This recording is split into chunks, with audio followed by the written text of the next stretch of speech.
నా ప్రియమైన బిడ్డ, నీవు ఎంత సర్దుకుపోవాలనే ప్రయత్నించినా, ఎంత నిశ్శబ్దంగా ఉండాలనుకున్నా, నీ కుటుంబంలో కలహాలు ఒక్కసారిగా మళ్లీ భగ్గుమంటాయి.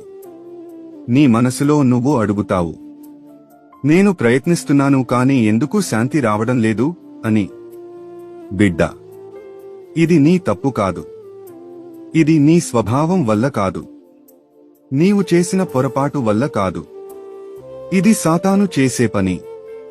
కుటుంబాన్ని విభజించడం, మనసుల్లో అనుమానాలు వేయడం, చిన్న మాటను పెద్ద గొడవగా మార్చడం, తప్పుగా అర్థమయ్యేలా ప్రేరేపించడం, ఇవి అతని పద్ధతులు.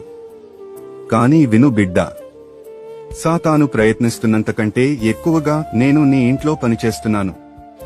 నీ కుటుంబాన్ని చీల్చాలని అతడు చూస్తున్నా, నీ కుటుంబాన్ని నేను కాపాడుతున్నాను. నీ హృదయంలో ఆగని కలత ఉన్నా, నీపై నా ప్రేమ ఆగదు. నీవు ఎంత ప్రయత్నించినా, నీవు ఒంటరిగా పోరాడుతున్నట్టు అనిపించినా, అసలు నీవు ఒంటరిగా లేవు.